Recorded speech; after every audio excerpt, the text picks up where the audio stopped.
এখন তো সামনে বিয়ের মরশুম আসছে এবং আমার নিজের মনে হয়েছে যে খুব ইম্পর্টেন্টলি, যেমন এক সময় আমি বলেছিলাম যে সিঁদুর কিন্তু মন্ত্রের মধ্যে নেই, কিন্তু স্ত্রীলোকেরা তারাই এটাকে বিখ্যাত করে দিয়েছেন এবং সেটা এখনো পর্যন্ত আমরা মানি, মেয়েদের জন্যই মানি। এবং এখানে মেয়েদের ভূমিকাটা কতটা বিশাল সেটা ভাবা যায় না, এবং সেটা আমরা মেনে নিয়েছি প্রত্যেকে।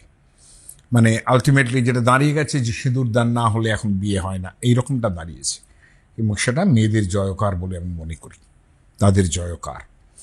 আমার বক্তব্য কিন্তু আরও একটু জায়গায়, যে বিবাহ একটা যে নানান রকম মন্ত্র ইত্যাদির জাল সেখানে আছে। সেখানে একেবারে বিবাহের আরম্ভ থেকে, মানে কন্যা দান হবে, অমুক হবে, প্রত্যেকটার নানান রকম মন্ত্র আছে। কিন্তু তার বাইরে একটা বিশাল জায়গা আছে যেটা একেবারেই মেয়েদের জায়গা, এবং সেটা বেশিরভাগ সময়ে আমাদের এখন হয় না, এখন অনেকেই জানেন না। কিন্তু আমাদের পুরোনো কালের যে বুড়ি পিসিমা, ঠাকুমা ইত্যাদি যারা ছিলেন, যারা হয়তো বিধবাও হয়ে গেছেন, তারা সামনেও আসতেন না, কিন্তু নানান রকমভাবে এইটা করতে হবে, এটা সেটা যেন এমন ইনফ্যালিবল, সেটা যেন না করলে ভয়ঙ্কর রকমের অনাচার হয়ে যাবে এবং বিবাহ সিদ্ধ হবে না, এরকম। আমি ছোটবেলা থেকেই অনেকবার ভেবেছি, আচ্ছা, যে মন্ত্রমূল যে সমস্ত বিবাহ যা আমাদের বিয়েটাকে কাস্টমাইজ করে, হিন্দু বিবাহ তো রেজিস্ট্রেশন না হলেও যদি এমনি বিবাহ হতো আগে, এখন তো রেজিস্ট্রেশন করতে হয়, কিন্তু এটাও কিন্তু আইন সিদ্ধ একটা পন্থা। কোনো সমস্যা হলে সেই বিবাহের কার্ড দেখাতে হয়, অমুক করতে হয়, তমুক করতে হয়, যে বিয়েটা হয়েছিল। রেজিস্ট্রেশন তো সেদিন থেকে আরম্ভ হয়েছে, কিন্তু তার আগে যে বিবাহ হতো, সেই বিয়ের মধ্যে মন্ত্রের ভাগ ছাড়াও যাতে একটা বিয়ে উৎসবে পরিণত হতো, ঠিক যেরকম দুর্গাপুজোতে একটা দুর্গাপুজো তো করলেই হয়, পুজো করলেই হয়, কিন্তু তার যে বিশাল আড়ম্বর, এই প্যান্ডেল বাঁধো বারোয়ারির ক্ষেত্রে, কিংবা যদি বাড়ি হয় তাহলে সে বাড়িঘর ধো, ঠাকুর দালান পরিষ্কার করো, অমুক করো, তমুক করো, গোবর জল ছেটাও, অমুক হাজার রকমের সব জিনিসগুলো কিন্তু তার সঙ্গে থাকে, এবং সেখানেও কিছু স্ত্রী আচারের জায়গা থাকে। আমার বক্তব্য হচ্ছে, এই যে স্ত্রী আচারগুলো, মেয়েরা যে আচরণগুলো করে, সেটা প্রাচীন যারা স্মৃতিশাস্ত্রকার, যারা ধর্মসূত্রকার, যারা বিধান দিয়েছেন বিবাহের ক্ষেত্রে, তারা কি মেনে নিয়েছেন এগুলো? এটা আমার বারবার জিজ্ঞাসা হয়েছে। কেননা সত্যি কথা বলতে কি, এইগুলো ছাড়া বিবাহটা কিন্তু ম্যাড়মেরে একটা জিনিসে পরিণত হবে, যদি স্ত্রী আচারগুলো না থাকে। সে ভালো লাগুক বা মন্দ লাগুক, বা এখনকার দিনে তো অনেকেরই ভালো লাগে না, কিন্তু আবার অনেকের খুব ভালো লাগে, এটাও তো ঘটনা। আমি তো এমন অন্তত 10টা তো বটেই আমি এরকম বিবাহ অ্যাটেন্ড করেছি, খুব বড় লোক তারা, যারা এনআরআই, বিদেশেই থাকেন, তারা এখানে এসে বিয়ে করছেন, এবং ঠিক যেভাবে বিয়ে হয় সেভাবে করে টোপর পড়ে অমুক তমুক, এবং সেখানে তাদের যত সব সাহেব শুভ বন্ধু, সাহেব মেম সাহেব বন্ধুরা, তারা আসেন যে এই বিয়েটা দেখতে কিরকম লাগে। এই যে গ্র্যান্ডারটা তৈরি হয়, কিন্তু সম্পূর্ণ মেয়েরা এই জিনিসটা তৈরি করে, এবং সেটা সমাজ মেনে নিয়েছে। যেরকম সমাজের আগে কিন্তু মেনে নিয়েছে যারা আমাদের বিবাহের আইন তৈরি করেছিলেন, সেই স্মৃতিশাস্ত্রকারেরা কিংবা ধর্মসূত্র যারা তৈরি করেছিলেন তারা, গৃহ্যসূত্র যারা তৈরি করেছিলেন তারা, গৃহ্যসূত্র মানে গৃহস্থের আচার কি হবে, হাজার জিনিসের মধ্যে বিবাহ একটা আছে। লক্ষণীয় আমাদের যে আইন, সে আইনের জায়গায় কাস্টমস যেগুলো আছে, প্রথমে যে আইনটা তৈরি করা হয়েছিল সেটা মানে উইলিয়াম জোন্স থেকে আরম্ভ করে কোলব্রুক, যারা খুব পেছনে লেগেছিলেন যে আমাদের একটা আইন তৈরি করতে হবে, কিন্তু was broadly influenced by British laws. তারা আমাদের প্রচণ্ডভাবে সভ্য করার জন্যে যে ব্যবস্থা করেছিলেন, এবং হিন্দু ল যেটা প্রথম তারা বই লিখলেন, ডাইজেস্ট লিখলেন হিন্দু লয়ের ওপরে, সেটা আমাদের সভ্য করার জন্য চেষ্টা করা হলেও সেটা আমাদের যা বিধান বিধি ছিল তার থেকেও অনেক বেশি কড়াকড়ি হয়ে গেছিল সেই সব জায়গায়, যেটা ওরা সভ্য করার চেষ্টা করছেন আর আমরা সহ্য করব কিনা সেটা ভেবেছি। এই অবস্থায় কিন্তু নানান ডামাডোল তৈরি হয়। এবং কাস্টমসগুলো থাকবে কিনা, তারা তো একদম ডিরেক্ট অফ দ্য কাস্টমস এরকম করতে চাইছিলেন। লকে ভাবছেন যে তার মধ্যে কাস্টমস থাকবে, ওরা তো নিজের দেশে আছে, না হলে এই শব্দটা এলো কি করে যে customs of the force of law. আর আমাদের দেশে আমাদের যে দিন শাহ, ফিরঞ্জনজি, ফিরদৌজি এরকমও বলেন অনেকে, তিনি ফার্সি লোক ছিলেন, মুল্লা। এখন মুল্লার যে tenet, the principles of law, যেটা ভদ্রলোক প্রিভি কাউন্সিলের মেম্বার ছিলেন পঞ্চম জর্জের আমলে, জর্জ দ্য ফিফথের আমলে, ফার্সি ছিলেন বলে মনে হয়, কেননা ওনার আরাধ্য দেবতার জায়গায় জরসুস্ট্রাকে পাওয়া যায়।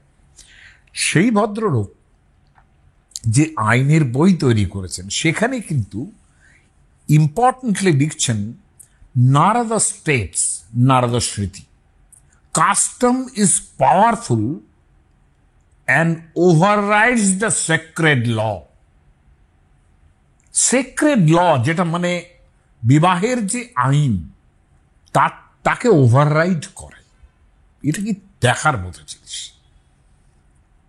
তিনি কিন্তু এই কথাটা নারদের বচন উল্লেখ করলেন, আর যেসব বচন উল্লেখ করলেন সেটা বলা যায় কৌটিল্যের অর্থশাস্ত্র থেকে আরম্ভ করে কাত্যায়নের গৃহ্যসূত্র। কি বলছেন তারা? বলছেন একটা রাজা যদি অন্য একটা রাজ্য জয় করেন, সেখানে গিয়ে নিজের আইন করার চেষ্টা করবেন না। দেশাচার, লোকাচার, সেখানকার দেবতা, এইগুলো তাকে মেনে তার আইনটা তৈরি করতে হবে, সেইভাবে তিনি চলবেন। তাদের লোকাচারে আছে, আমাদের লোকাচারে না থাকলে পরেও তাদের লোকাচারে যেটা আছে, নূতন রাজ্যের ক্ষেত্রে এই বিধি। এবং গান্ধী যখন আমাদের লয়ের ব্যাপারটা নিয়ে মাথা খারাপ হচ্ছে, আমি এগুলো বাড়তি বলছি আমার নিজস্ব জায়গায় যাওয়ার আগে, কিন্তু আপনাদের জানা প্রয়োজন যে গান্ধী মানুষটা কি বলেছেন। তিনি তো কম বোদ্ধা মানুষ ছিলেন না। তিনি বলেছেন যে হি দেন, মুল্লা লিখছেন, goes on to add, my belief in the Hindu scriptures does not require me to accept every word and every verse as divinely inspired. I decline to be bound by any interpretation, however learned it may be, if it is repugnant to reason or moral sense. এটাও কিন্তু একটা সাংঘাতিক কথা, যে আমাদের যে morality sense, আমাদের যে সেখানে যদি বাঁধে, সেখানে কিন্তু অনেক ল যেটা একেবারে করতেই হবে বলে ধারণা, তা বাদ দেওয়া উচিত। এইটি আচার্যের মতো কথা। ঠিক খেয়াল করে দেখুন যে ঋগ্বেদের অনেক বিবাহ মন্ত্র, আমার ইচ্ছে আছে একদিন আপনাদের কাছে ঋগ্বেদের বিখ্যাত সেই বিবাহ সূক্ত একদিন অর্থ বর্ণনা করে শোনাবো। কি অসামান্য যে সেটা হতে পারে সেই কালে। সূর্যার বিবাহ হবে, সূর্যের মেয়ে সূর্যা, তার বিবাহ হবে। হ্যাঁ, সেটা কি অপূর্ব অ্যান্ড রোম্যান্টিক, সেটা ভাবতে পারবেন না। তার কিছু কিছু অংশ আমাদের বিবাহের মন্ত্রের মধ্যে এখনো পর্যন্ত চলছে। কিন্তু সেই বিবাহ মন্ত্রের মধ্যেও দু একটা জায়গায় কিছু আদিম ব্যাপার আছে, সেখানে কিন্তু পরবর্তীকালের যারা এই বিবাহ মন্ত্র তৈরি করেছেন সেগুলো তারা বাদ দিয়েছে। কাজে গান্ধী যেটা বলছেন সেটা ঠিক, যে আমাদের মোরালিটি, আমাদের যে সৌকর্য সৌন্দর্যের যে ভাবনা, রোমান্টিসিজমের যে ভাবনা, সেটা যেন আহত না হয়, সেইভাবে জিনিসটা তৈরি করতে হবে। তা আমরা সেইখানে কিন্তু স্ত্রী আচারের একটা প্রচণ্ড মূল্য বুঝি, যেটা একেবারে একটা মেয়েকে, এমনকি একটা বরকেও, আপনি দেখবেন বরকেও কিন্তু সেদিন চন্দনের ফোঁটা টিপ টিপ দিয়ে সাজানো হয়, এবং সেটা মেয়েরা করে, এবং বরকে মানতে বাধ্য হতে হয় তার ইচ্ছে না থাকলেও। মেয়েরা তো সেজেই নেয়, এবং সেটা একটা পর্ব। এখনকার দিনে তো বিউটি পার্লার হয়ে গেছে, তখনকার দিনে কে সাজাবে তার জন্য একজনকে নিয়ে আসতে হতো, সে ভালো সাজায়, এ অমুক ভালো শাড়ি পরায়, অমুকে ভালো চন্দনটা টিপটা ভালো দেয়, লবঙ্গ দিয়ে টিপ দেয়, অমুক তমুক ইত্যাদি করে, বাপরে বাপ, সেটা আমরা দেখেছি চোখের সামনে। একটা বাড়ি নয়, অনেক বাড়ি এরকম দেখেছি।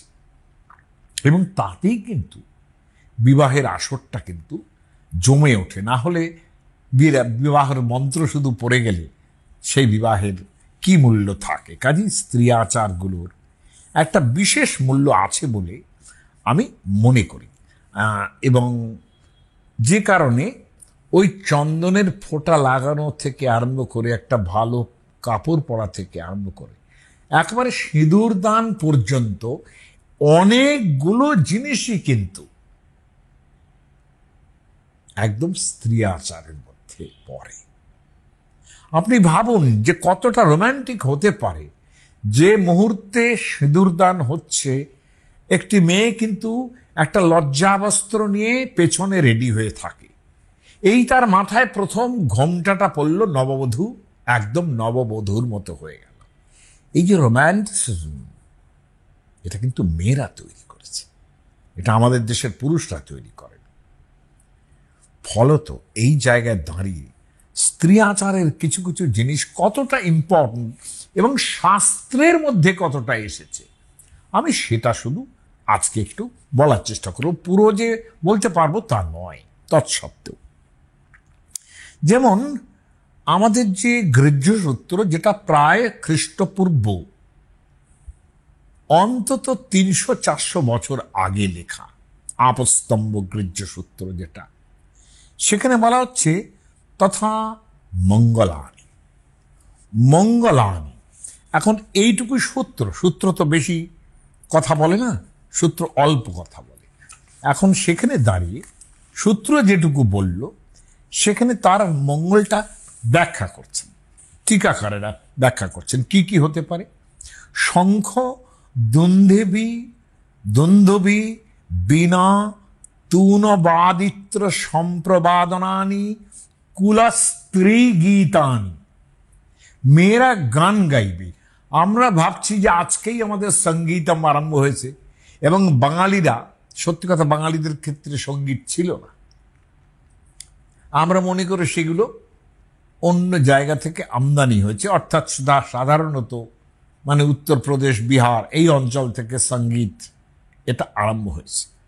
এখানকার সঙ্গীত বলতে গেলে এখনকার মেয়েরা, তারা অন্য সময় দন্তস্বর উচ্চারণ করতে পারে না, কিন্তু বিয়ের সময় সঙ্গীত এটা তারা খুব ভালো উচ্চারণ করতে পারে। দন্তস্বর উচ্চারণ ওই সটাই হওয়া উচিত, কিন্তু অন্য কোনো ব্যাপারে বলতে পারে না। হ্যাঁ, সেই জায়গায় কিন্তু একেবারে মানে অনুকরণের প্রক্রিয়াটা কিরকম, সেখানে ওদের মতো করে সঙ্গীত বলতে হয়, আমাদের এখানে সঙ্গীত হবে। যাই হোক, আমার এই অনুকরণ প্রক্রিয়া ছেড়ে দিলাম, অনুকরণ করার দরকারই ছিল না, যেহেতু আমাদের দেশাচারের মধ্যে সঙ্গীতটা ছিল না। কিন্তু মূল যে এই টিকা যিনি লিখেছেন, তিনিও তো কম পুরনো নন। আপস্তম্ভ গৃহ্যসূত্রের উপরে যিনি টিকা লিখেছেন তিনিও তো সুদর্শনাচার্য, তিনিও তো কম পুরনো নন। তিনি লিখছেন শঙ্খ, দুন্দুভি, বীণা ইত্যাদি বাজনা হবে। এখন সানাই বাজানোর চেষ্টা হয়। বীণা তুন বাদিত্র, বাদিত্র মানে বাজনা, সম্প্রবাদাননানি অর্থাৎ সম্প্রবাদনানি, সম্যক যে সমস্ত বাদন করার জিনিস সেগুলো বাজনা বাজবে। কুলস্ত্রী গীতান, এবং কুলস্ত্রীরা, মেয়েরা যারা, বউরা যারা আছে তারা গান গাইবে। আর কি করবে?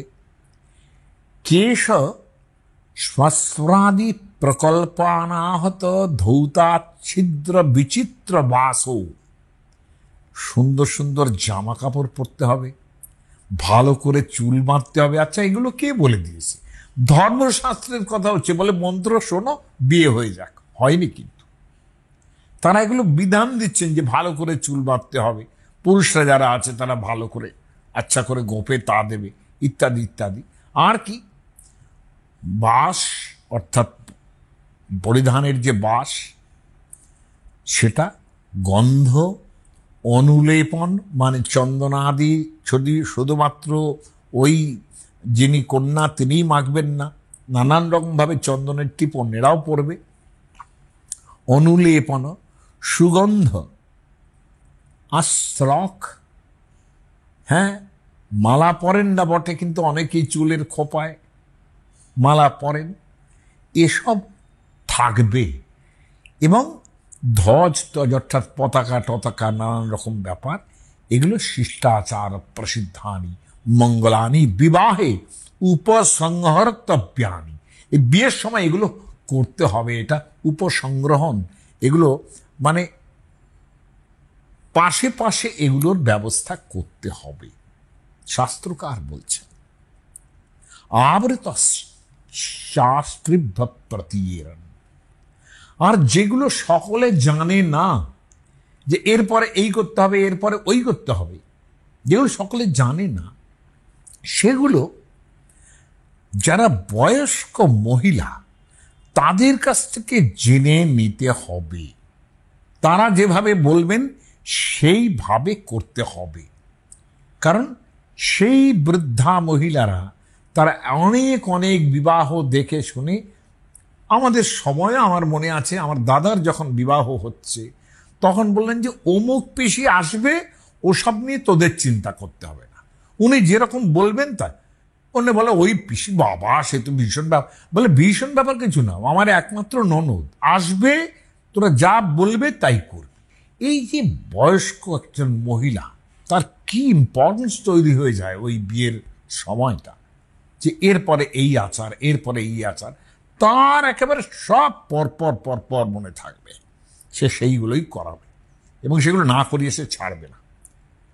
হ্যাঁ, সামনেও হয়তো না আসতে পারে যদি বিধবা হন। এখন বিধবা অবিধবা ব্যাপারটা নিয়ে আজকে একবিংশ শতাব্দীতে মাথা খারাপ হতে পারে, কিন্তু সেকালে তো এই ব্যাপারটা ছিল যে এও লাগবে, অমুক লাগবে, তমুক লাগবে। এও মানে যারা বিধবা নন তারা ছিল, সেটা নিয়ম ছিল না। এখন অনেকেই বলে যে মা তিনি কি বিয়েতে যাবেন? যাবেন, এখন সেটা যেতেই পারেন, বিধবা হলেও যেতে পারেন, এটা মনে করি আমি। কেন কি মায়ের দৃষ্টি কখনো খারাপ হতে পারে না, বিধবা হলেও না, সধবা হলেও না। এখন এই আচার যারা নেই তারা সময়োচিত বিধান দেবার লোক নেই। কিন্তু আপনি আজকের দিনে বসেন বলে, আজকের দিনে আছেন বলে এইটা যদি না শোনেন, তাহলে বুঝতে হবে আমাদের তো পাল্টেছে, আমাদেরও তো সময় সময় পাল্টেছে, দেশ আচার কুলাচার পাল্টেছে। যেমন আমাদের তো সঙ্গীত ছিল না, আমাদের এখানে এসছে কি করে? সেটা যদি এসে থাকে, সেটা যদি আপনি বিবাহের অঙ্গ করে থাকেন, তাহলে হোয়াই নট যে একজন মা যিনি, তারা ভাবতেন অন্যরকমভাবে, আমাদের দিনে অন্যরকমভাবে ভাবতে হবে। একজন মা যিনি, তার দৃষ্টিতে কখনো অপবিত্রতা থাকতে পারে না। এই বোধেই আজকে এটা বিধান হওয়া উচিত যে যে কোনো মায়েরা, বিধবা হন সধবা হন, তারা অন্যদের সঙ্গে তারা মেয়ের বাড়িতে যাবেন, মানে বরের বাড়িতে যাবেন, কেন যাবেন না? এটা আজকের দিনে এটা নিয়ম সঙ্গত হওয়া উচিত, কারণ কালে কালে অনেক জিনিস পাল্টেছে। আজকের দিনে এই নিয়ম, আমি আজকের দিনে থাকবো, আমি জামা প্যান্টুলুন পরবো আর মানবো আমার ওই শাস্ত্রটা, তখন বলবে না বিধবা থাকা চলবে না। আমি অন্তত মানতে রাজি।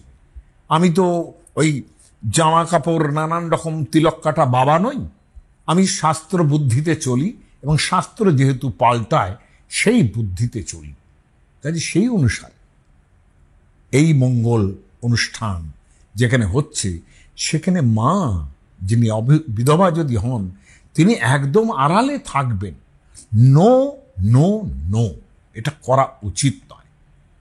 কোনো অমঙ্গল তাতে হতে পারে না, আমি বিশ্বাস করি না। লক্ষ্য করুন যে আমাদের সময়েও দেখেছি যে জল সইতে যাওয়া মানে ওই সকালবেলায় কতগুলো মহিলা, তারা বেশ নতুন জামা কাপড় পরে, হতে পারে সেগুলো একটু হয়তো অত দামি নয়, কারণ পুকুরে নামতে হবে, গিয়ে জল আনতে হবে, একদম কলসি ভরে জল আনতে হবে। সেই জল হয়তো যারা আসবেন তাদের পা ধোয়ার জন্য দিতে হতে পারে, সেই জল হয়তো মেয়ের কল্যাণের জন্য রাখা হতে পারে। এমন হয় অনেক সময় পূর্ণ কলস রাখতে হয় বিবাহের সময়, বিভিন্ন জায়গায় বিভিন্ন রকম নিয়ম। এখন এই যে জল সইতে যাওয়া, আপনি ভাবুন এটা ছিল কি না। কাঠক গৃহ্য সূত্র, সেখানে বলা হচ্ছে যে যখন এই ব্যাপারটা হবে আর কি, বিবাহের উদ্যোগ যখন হবে, তখন এই কাঠক সংহিতা তিনি বলছেন যে যিনি ঋত্বিক আছেন, যিনি বিবাহ করাবেন, কঞ্চিত, দেখুন তিনি পুরোহিত বলছেন না, ঋত্বিক, তার মর্যাদা তো আরো অনেক বেশি। তিনি যজ্ঞ করাতেন, যারা যজ্ঞ করাতেন তাদের ঋত্বিক বলা হয়, বিবাহটাও যজ্ঞ। এই ঋত্বিক কঞ্চিত মঙ্গলোদক আনয়নায়, মঙ্গলের জল আনার জন্যে, অর্থাৎ কলসি ভরে মঙ্গলের জন্য যে জল নিয়ে আসা, প্রেষয়াতি, কাউকে তিনি পাঠাবেন।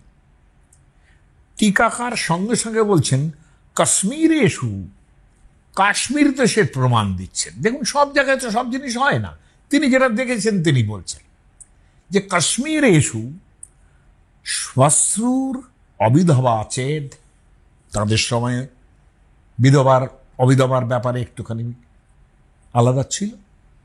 অবিধবা আচেদ, তিনি যদি অবিধবা হন, তিনি এবং তার সঙ্গে অন্যান্যরা, তাদের সম্বন্ধেও অবিধবার কথা বলছেন। জানেন তো সেটা আমাদের সময় পর্যন্ত এও স্ত্রী বলে কথাটা খুব চলতো, যদিও আমি এটা এখন মানি না। কাশ্মীরেষু শ্মশ্রু রবিধবা চেত অন্যা বা অবিধবৈব, তারাও অবিধবা যদি হন, তারা ওই জলটা নিয়ে আসতেন। লক্ষ্য করে দেখুন কোথায় কাশ্মীর আর কোথায় এই বঙ্গদেশ। বঙ্গদেশেও কিন্তু এই জল সইতে যাওয়ার ব্যাপারটা মেয়েরা করে, এবং তার বিষয়ে শাস্ত্রীয় একটা বিধান দেওয়া হচ্ছে। এটা আমার একটা খুব ইন্টারেস্টিং লেগেছে। তার মানে স্ত্রী আচার কতটা পালনীয়তা তার মধ্যে থাকে। এবং দেখুন আড়ম্বর কিন্তু সেই সময় থেকেই শুরু হয়ে যায়। সে আবার বিজোড় সংখ্যা, কেউ 7টা যাচ্ছে, 9 জন যাচ্ছে, এরকম। আবার কখনো কখনো যদি অনেক হয়ে যায় তখন আর গণি না, সকলে যাচ্ছে এবং সেটা গিয়ে এই সমস্ত জিনিস নিয়ে আসছে।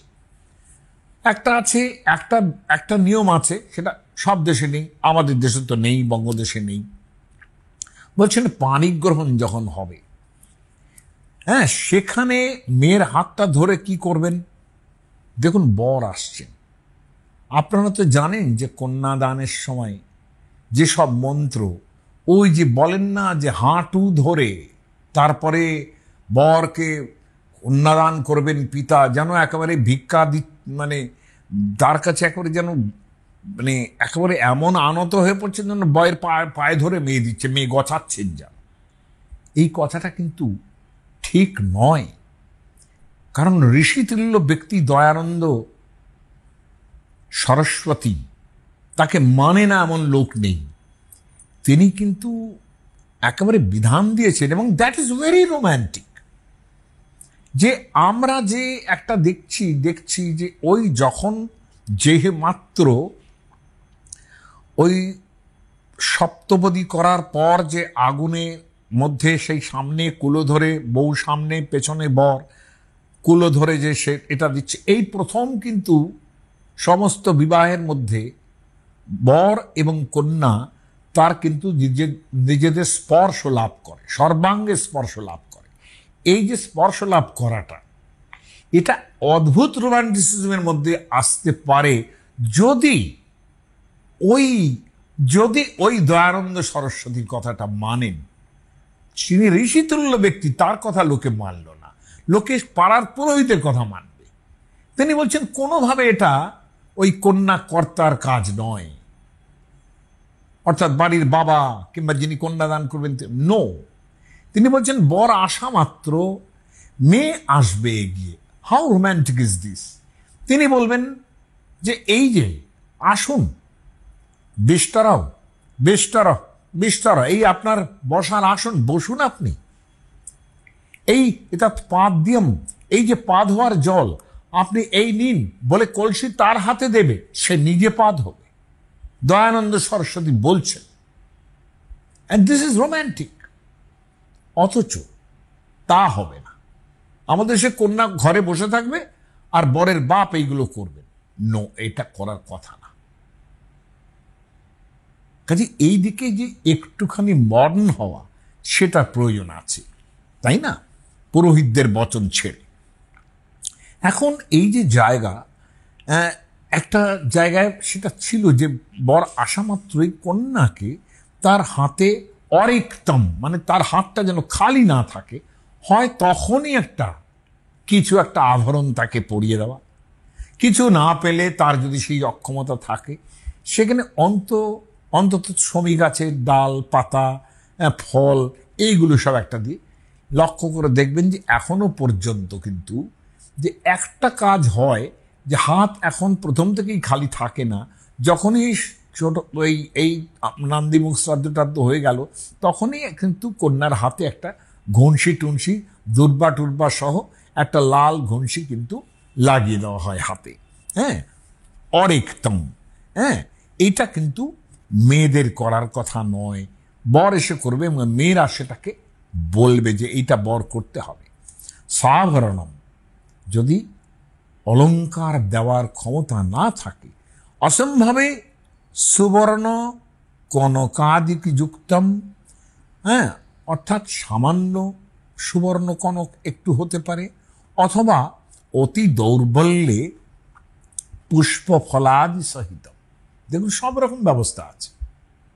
হ্যাঁ, অর্থাৎ কিনা তার ক্ষমতা নেই, সে পুষ্প ফল ইত্যাদি দিয়ে হাতটা অরিক্ত রাখবে, এরকম একটা অবস্থা। এই যে গয়না নিয়ে কিন্তু এত ভাবার কিছু নেই, কেননা গয়না ব্যাপারটা অপশনাল। দেব কি দেব না, যার আছে তিনি দেবেন, যার থাকবে না তিনি দেবেন না। চৈতন্য মহাপ্রভুর বিবাহ হয়েছিল হরিতকে দিয়ে, শুধু আমলকি হরিতকে দিয়ে তার বিবাহ হয়েছিল লক্ষ্মীপ্রিয়ার সঙ্গে। এটা ভাবতে হবে। মধ্যযুগে এবং তাদের বিবাহ দেওয়ার জন্যে যেসব লোক ছিলেন যথেষ্ট গৌরীসেন, মানে তাদের অবস্থা ভালো না হলেও গৌরীসেনের মতো লোক কিন্তু সেখানে ছিলেন। আমি গৌরীসেন নামটা ভুল বলছি, মানে ওই নাম নয়, কিন্তু আরও আছেন তার চরিত্রের মধ্যেই সেই নাম আছে, যিনি টাকা পয়সা দিয়ে এটা করতে পারতেন, করেন। কারণ এটা হয়, এই টাকা পয়সা দিয়ে গয়নার ব্যাপারটা একেবারেই সমাজের সমস্ত বদমাশদের সুরচিত একটা ব্যাপার। এ নিয়ে দুঃখ করারও কিছু নেই, আবার এ নিয়ে একটা স্ফীত হবারও কিছু নেই। এটা নিয়ে এত ভাবারই কোনো কারণ নেই। এইটা কিন্তু বলছে আর একটা জিনিস, যে কন্যার যে বোন থাকবে, অবিবাহিত যিনি, তিনি স্থগারালঙ্কার এই কথাটা বলছেন। তিনি কি করবেন? তিনি কতগুলো জিনিস জোগাড় করবেন, তার উপর এইটা ভার থাকে। তিনি আয়না জোগাড় করবেন, কাজল জোগাড় করবেন, নতুন বস্ত্র তিনি জোগাড় করবেন, আতপ চাল যেগুলো ভিজিয়ে পুণ্যাহং ভবন্ত ব্রবন্তু সেটা তিনি জোগাড় করবেন, এবং যত রকমের সুগন্ধ এটা কন্যার বোন জোগাড় করবেন। এরকম একটা অগ্নিবেশ্য গৃহ্যসূত্র সেখানে বলা হচ্ছে। মানে স্ত্রী আচারের মধ্যেও আবার একটা ভাগ, এর উপর একটা ভাগ, সো দ্যাট মানে এই দিদির বিয়ে হয়ে যাচ্ছে আমার কবে হবে এটা না বলার থেকে, if she is engaged in such things, এই জন্যই কিন্তু কাজটা করতে বলা। অনেকে বলছেন যে এটা বাংলাতে মানে এই দেশে ছিল, কিন্তু আমি দেখিনি, কিন্তু আমার মনে হয় যে আবার দেখেওছি যে অন্যান্য যারা মেয়েরা যারা অবিবাহিত তারাই এইসব জিনিসগুলো জোগাড় করে। কৌশিতকী গৃহ্যসূত্রে আর একটা জিনিস যেটা দেখাতে চাইছি, যেটা যেটা খুব ইম্পর্টেন্ট, অথচ বাংলায় ছিল না, সেটা আমদানি করেছি। আর বলি যে আমরা খুব একটা গ্লোবালাইজেশন আর একটা ন্যাশনাল ইন্টিগ্রেশনের জন্য আমরা খুব এখন খুব লাফিয়ে লাফিয়ে বলতে থাকি সেগুলো। বেশি মডার্ন যারা তারাই এগুলো বলতে থাকেন বেশি। হ্যাঁ, কিন্তু দেখুন সঙ্গীতের কথা যেটা আমি বললাম, তথাকথিত সঙ্গীত আর কি, হ্যাঁ, বলছেন চতস্র অষ্টৌ বা অবিধবা। আবার সেই অবিধবা এখানে বলতে, এখানে অবিধবা অর্থ টিকাকারেরা করছেন যে এমন হতে পারে যে তৃতীয়া প্রকৃতি যারা, অর্থাৎ ক্লিব যারা, তারাও এসে নাচতে পারেন, অথবা যাদের বিবাহ হয়নি তারাও নাচতে পারেন। এটা অবিধবা শব্দের অর্থ করছেন টিকাকারেরা। চতস্র অষ্টৌ বা 8 জন অথবা 4 জন, অবিধবা শাকপিণ্ডিবি সুরয়া অন্যেন। অদ্ভুত একটা কথা বলছেন এখানে যে সুরয়া, এর মধ্যে কি মদের গন্ধ পাচ্ছি? লক্ষণীয় যে উত্তরপ্রদেশ কিংবা বিহারে যারা ঘোড়ায় চড়ে বিয়ে করতে আসেন, তাদের সামনে যারা নাচেন তারা বেশিরভাগই কিন্তু অনেক সময় ক্লিব থাকেন। ইভেন দ্য প্রস্টিটিউটস আর দেয়ার, তারা মদ খাবেন না এটা হতে পারে না। আমাদের বঙ্গদেশের লোকেরা এখনো এতখানি স্মার্ট হতে পারেননি। হ্যাঁ হ্যাঁ, তারা টাকা পয়সা দিয়ে যে অন্য জায়গা থেকে প্রস্টিটিউটসদের নিয়ে আসবেন, কিন্তু এটা ঘটনা যে আমাদের দেশে এটা একটা অদ্ভুত মঙ্গলাচার ছিল যে বেশ্যামুখ দর্শন নাকি মঙ্গলকারক, কিন্তু আমরা সেটা ভুলে গেছি। এই যে অর্থটা করলাম অবিধবা, এখানে কোনোভাবেই মেয়েদের কোনো, ওইসব মেয়েদের কোনো প্রশ্ন নেই যারা বাড়ির মেয়েরা, যারা বিধবা কিংবা অবিধবা তা নয়। টিকাকারেরা বলছেন এখানে অবিধবা বলতে যারা নাচবে তারা, এবং অনেক সময় এমনও হতে পারে যে ক্লিবা তারা অবিধবা, তারা তো এমনিতেই বিধবা কিংবা সধবা কিছুই আসে যায় না। হ্যাঁ, তারা সুরয়া অন্যেনবা, বেশ ভালো খাওয়া দাওয়া ইত্যাদি তারপর ইত্যাদি তাদের এটা তাদের তৃপ্তি সাধন করে চতুরা নর্তনং করজ, নাচবে তারা। তাহলে সঙ্গীত তাও কিন্তু আমাদের একদম তথাকথিতভাবে আইনের বইয়ের মধ্যেই রয়েছে। বারবার একটা কথা বলছি যে ওই যে আপস্তম্ভ বলেছিলেন, আবৃতশ্চ স্ত্রীভ্য প্রতীয়েরণ, একদম বয়স্ক যারা আছেন তাদের কাছ থেকে শিখবে।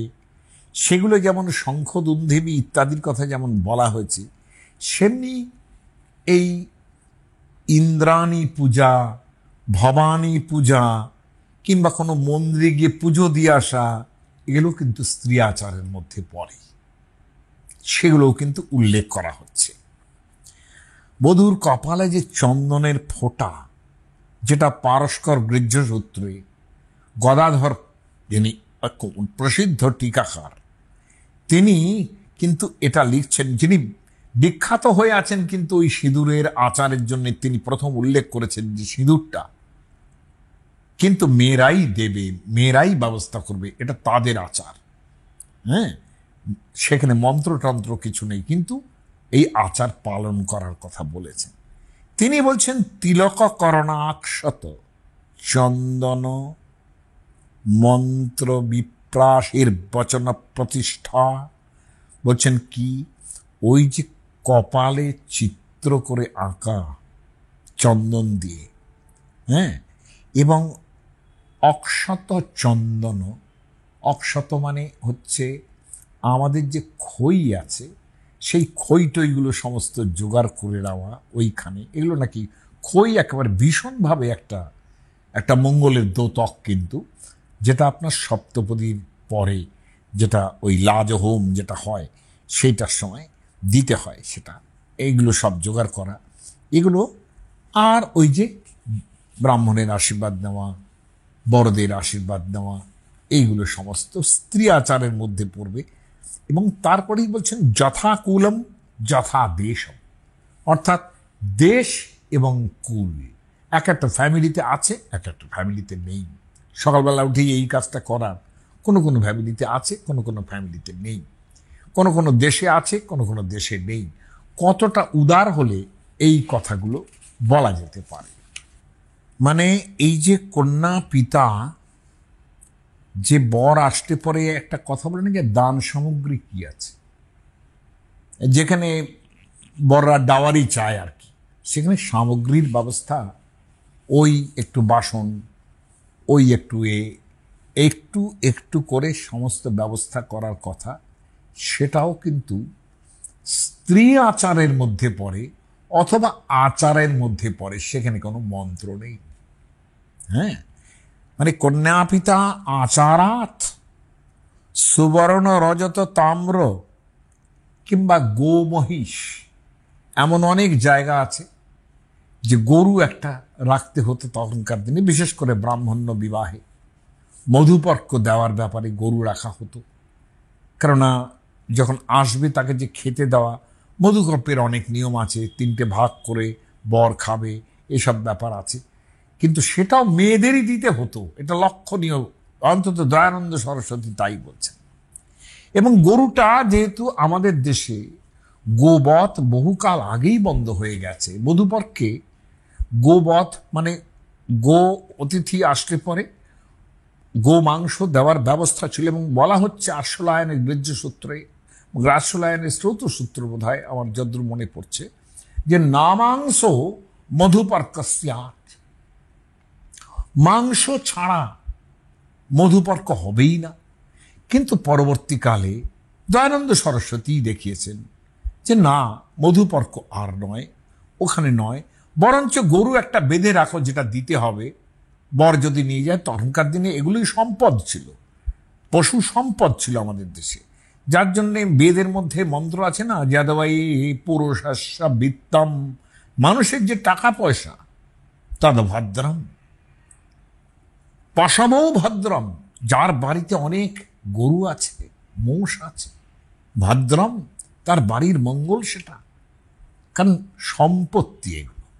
গোদানটা একটা ব্যাপার ছিল, যখন এই ধরনের জিনিসগুলো বন্ধ হয়ে যায়, পশুবধ যখন বন্ধ হয়ে যায়, তখন একটা গরু রাখা হতো এবং বর বলবে হ্যাঁ স্বস্তি আমি গ্রহণ করলাম, গরুটাকে ছেড়ে দিন, এবার ও ঘাস খাক।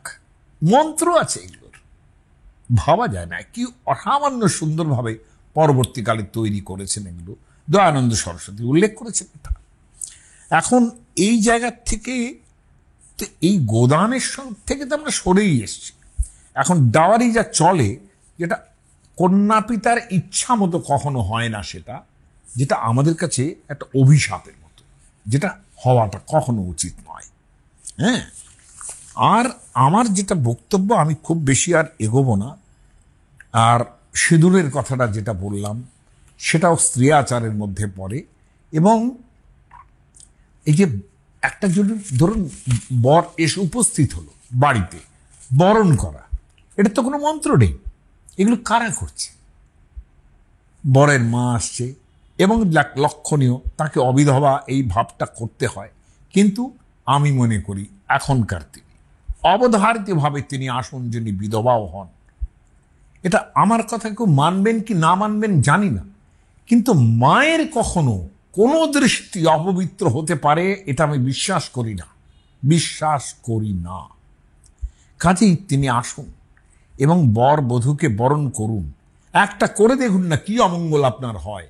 আমি বিশ্বাস করি না কোনো অমঙ্গল হবে, মায়ের দৃষ্টিতে কোনো অমঙ্গল থাকতে পারে না।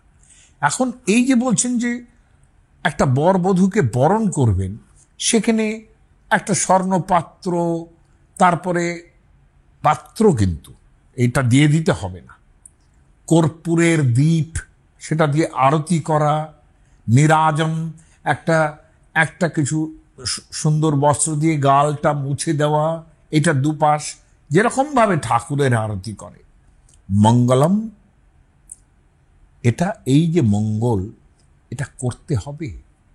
এবং সেটা শিবের বিবাহের সময়ও নাকি এইটা হয়েছিল। হ্যাঁ, যে স্বর্ণপাত্র স্থিতই কর্পূর দীপই নিরাজনং মঙ্গলমন্মতিষ্ঠৎ, শিব পুরাণে শিবের বিয়ের কথা আছে এবং সেখানে বারবার একটা কথা আসছে শিব পুরাণে, যে হিমালয়ে যখন মেনে নিলেন সব কিছু, সেখানে কি হলো? হলুদ, দেখুন গায়ে হলুদ, এটাও স্ত্রী আচার। হরিদ্রা কুঙ্কুমই চ, অর্থাৎ হরিদ্রার সঙ্গে আবার একটু কুমকুম মানে লাল, সেটা মেশানো হতে হবে। শৈল সস্মরণী প্রত্যমার্জয়, লক্ষণীয় এটা দিয়ে কন্যা পিতা প্রথমে তিনি হিমালয় তিনি এগুলো গোফে লাগাচ্ছেন। প্রথমে খেয়াল করে দেখুন, তিনি সস্মরণী অর্থাৎ নিজের গোফে লাগাচ্ছে। কেন বলছেন? লৌকিকাচারমাধায় মঙ্গলায় অনুত্তমম, এটা মঙ্গলের জন্য নাকি হরিদ্রার কুমকুম দিয়ে তিনি আচ্ছা করে গোপদারি বেশ ঘষে নিলেন। এই হলদি, এই নিয়ে তো প্রচুর বক্তব্য মানুষের তৈরি হয়েছে। এক সাহেব, তিনি মধ্যপ্রদেশের জব্বলপুরের সিংহারা গ্রাম বলে একটা জায়গা আছে, সেইখানে আবার পরে বলছেন এই সিংহারা গ্রামটা যে নামটা দিয়েছি, এই গ্রামটা সত্য নাম নয়, মানে যেরকম বেনাম বলে না সেই রকম। কেন বলেছেন আমি বলতে পারবো না। ভদ্রলোক ফিল্ড ওয়ার্ক করতে গেছেন এরকমই, সেখানে একটা বিয়ে দেখেছেন, সেই বিয়ে সম্বন্ধেই তার বক্তব্য লিখেছেন এবং সেটা পেপার হয়ে বেরিয়েছে। ওদের দেশে তো ফিল্ড ওয়ার্কে হয়, আর আমাদের দেশের লোকেরা সেইভাবে ফিল্ড ওয়ার্ক করতেই পারে না, পয়সাপাতিও পায় না, করতেও পারে না। এখন তিনি বলছেন হলদি, এই হলদি বলে তারপরে আলোচনা আরম্ভ করেছেন।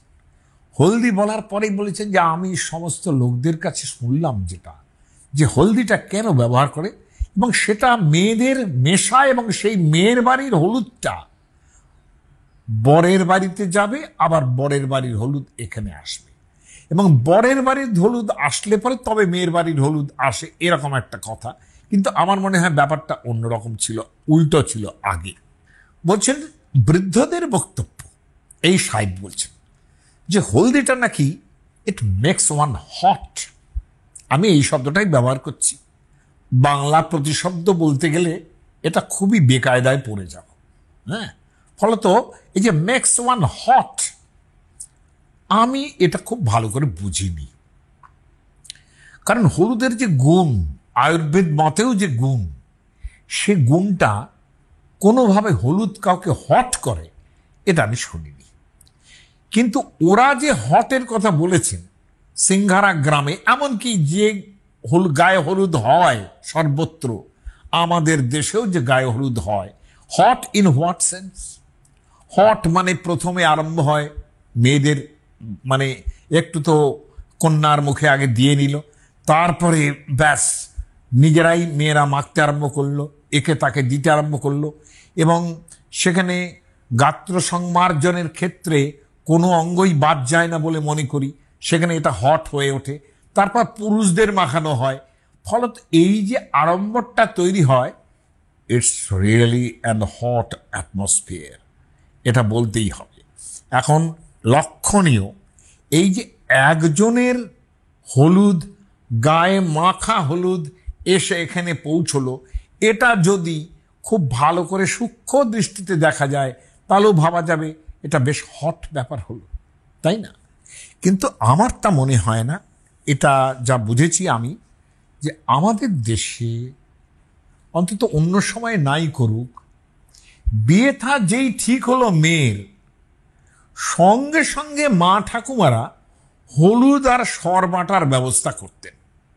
তখনকার দিনে তো গুঁড়ো হলুদ পাওয়া যেত না, আর সব হলুদ, কাঁচা হলুদ আর বেটে সর দিয়ে মেখে মুখে, গায়ে, হাতে সর্বত্র মাখানো, তাতে নাকি ফর্সা হয়। ফর্সা কতটুকু হোক বা না হোক জানি না, কিন্তু সমস্ত মুখমণ্ডল থেকে সমস্ত গা যে অত্যন্ত সুমার্জিত হয়, এবং সেটা যে একটা গ্লেজ তৈরি করে, এর মধ্যে কোনো ভুল নেই। কেননা হলুদের গুণ প্রধানত ঠান্ডা, এটা কোনোভাবেই হট যে ব্যাপারটা, সেটা সিচুয়েশন মেক্স ইট হট, কিন্তু আদারওয়াইজ এই হলদি যেরকমভাবে এই সিংহারা গ্রামের লোকেরা বলেছেন, নো, এটা তা মনে হয় না। কিন্তু হিমালয়ের বক্তব্য থেকে হিমালয় যেভাবে গোঁফে মাখছেন, সে ঠিক আছে, আমাদের মনে হয় সেটা আয়ুর্বেদের তাড়নাই তার মধ্যে বেশি। মঙ্গলং কর্তুমারেভে, শিবপুরাণ। গিরির মঙ্গলকৃত দিনে, মঙ্গলের যে দিনটা, বিবাহের দিনটা, সেখানে সবই আরম্ভ হলো। নান্দিমুখ হলো, তার মানে বলা হচ্ছে যে সমস্ত সপ্তর্ষি ঋষিরা যারা এসছেন, তারাও এই কৌতুক মঙ্গলের মধ্যে অংশগ্রহণ করছেন। এবং শিব যখন মেয়েদের বাড়ির দিকে যাচ্ছেন, সেখানে বলা হচ্ছে লোকাচার কর প্রভু, তিনি লোকাচার মানছেন সব। শিব পুরাণ, তিনি বলছেন লোকাচার মেনে, কোনো মন্ত্রতন্ত্রের কথা বলছেন না। এমনিতেই তো শিব অত মন্ত্রতন্ত্রে বিশ্বাস করেন না। তিনি রুদ্র, তিনি ব্রাত্যজনের সবচেয়ে বড় বড় মানে পরিধি, সেখানে তার মধ্যে তার বাস, ফলত সেইখানে তিনি সব কেয়ার। কিন্তু লোকাচার কর প্রভু, দেখবেন পদে পদে বলা হচ্ছে লোকাচার। সগন সবরাতক, এখানে সগনস্য বরাতক মানে যারা করেছেন তারা বলছেন যে উইথ মিউজিক অ্যান্ড ডান্স। আমার তো অদ্ভুত একটা লাগে, এই সবরাতক কথাটার থেকেই বরাত কথাটা এসেছে কিনা আমার সন্দেহ হয়। হ্যাঁ, সেটা আপনারাও ভেবে দেখবেন। সবরাতক, বরাচার মহোৎসব পুরস্কার, বরাচার মহোৎসব পুরস্কার। আমি বললাম না, বিবাহটা উৎসবে পরিণত হয় মেয়েদের জন্য, তারা এই কাজগুলো মধ্যে হেল্প করেন। আর কি, হিমালয়োপি মুদিত দ্বারাচারম অথা করত। হিমালয়ের মেয়ে তো, যেই এসে পৌঁছলেন শিব তার বিয়ের বরযাত্রী নিয়ে, বরযাত্রী তো সব বড় বড় দেবতা, ব্রহ্মা বিষ্ণু মহেশ্বর থেকে ইন্দ্র চন্দ্র যম বরুণ সবাই আছেন। শিবপুরাণের সেই বিবাহের উৎসব যদি কোনোদিন বলি আপনাদের ভালো লাগবে। হ্যাঁ, কিন্তু হিমাচলোপি মুদিত দ্বারাচারম, দ্বারের আচার, অর্থাৎ যে মুহূর্তে বর ঢুকলো, কন্যার পিতা দ্বারের আচার, অর্থাৎ দরজায় ঢোকার মুহূর্তেই যে সমস্ত আচার পালন করা, ওই যে একটু বরণ করা, আরতি করা, অমুক তমুক ইত্যাদি।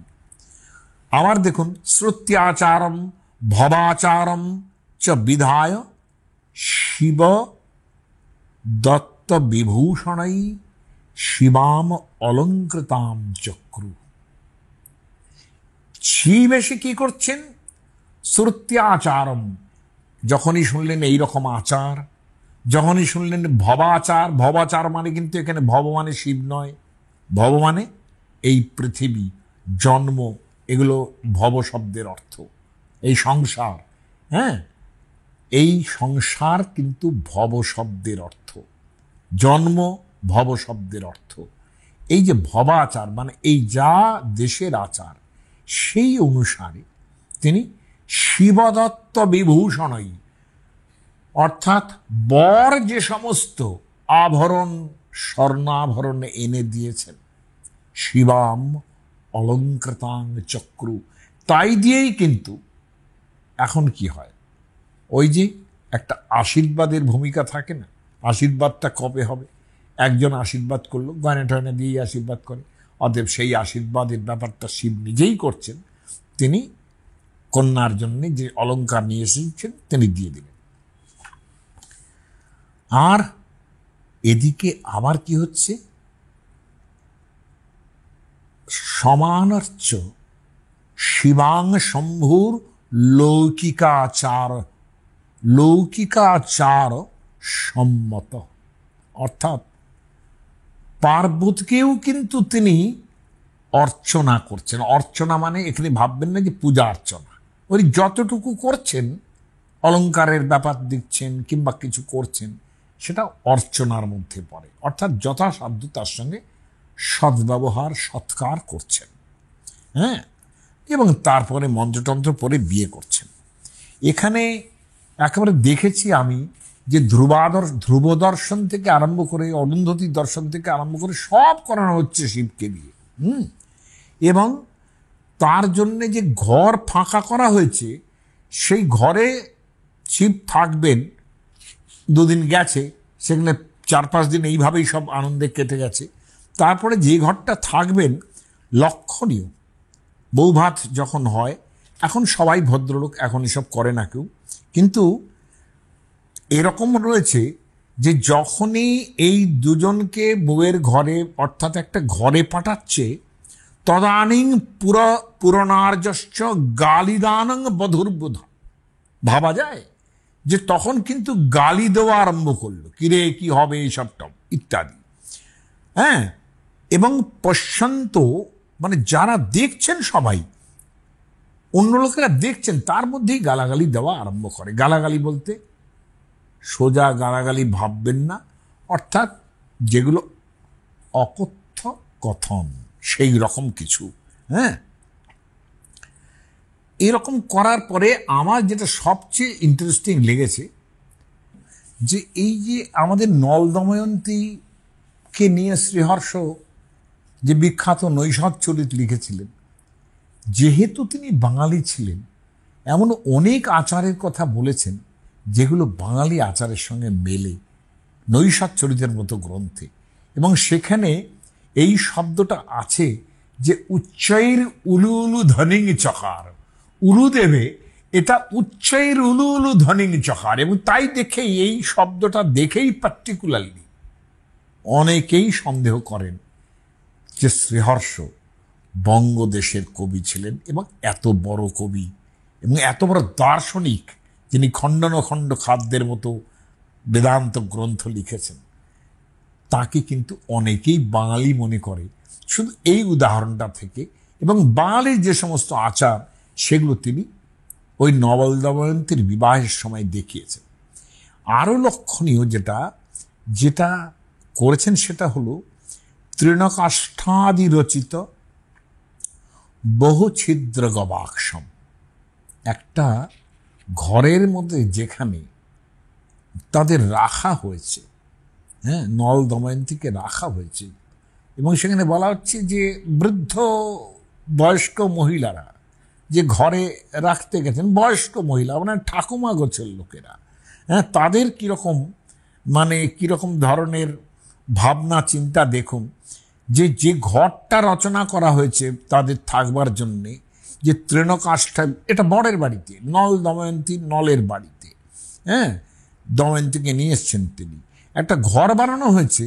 তার যে গবাক্ষ, সেখানে মাঝে মাঝে ছোট ছোট ছোট ছোট গবাক্ষ মানে ছোট ছোট হলো জায়গা রেখে দেওয়া হয়েছে, যে তৃণ কাষ্ঠাদি রচিত বহু ছিদ্র গবাক্ষম, যেখানে বহু ধরনের ছিদ্র আছে, এইরকম জায়গায় রেখে দেওয়া হয়েছে। রচিত শৃঙ্গার বেদিকম কৌতুকাগারং নির্মায়। ঘরটা পুরো এমনভাবে সাজানো হয়েছে যাতে ওই সময়ে বয়স্ক মহিলারা তো বটেই, এবং অন্যান্য যারা মহিলারা তারা উঁকি দেওয়ার ব্যবস্থাটা করে রাখা হয়েছে। যারা আমাদের কালের যারা বৌভাতের সময় বলা হতো ছোটরা এখান থেকে একদম থাকবে না, এবং এমন বদমাইশি সমস্ত করা হতো, আমি পুরোনো দিনের সিনেমার মধ্যেও খানিকটা দেখতে পাবেন। হ্যাঁ, যখন সেই বউয়ের বুদ্ধিতে সবাই ধাম করে ঘরের মধ্যে পড়ছে, এরকমও দেখতে পাবেন। এই যে জিনিসটা, এগুলোর জন্য তো কোনো মন্ত্র ব্যবহৃত হয় না, কিন্তু বিবাহটা উৎসবে পরিণত হয়। কিন্তু এই যে স্ত্রীলোকরা যারা, তাদের স্ত্রীয়াচারের মাধ্যমে একটা অদ্ভুত ধরনের আড়ম্বর, মজা, কৌতুক সব কিছু মিলিয়ে বিবাহ বাসর কিন্তু জমে ওঠে।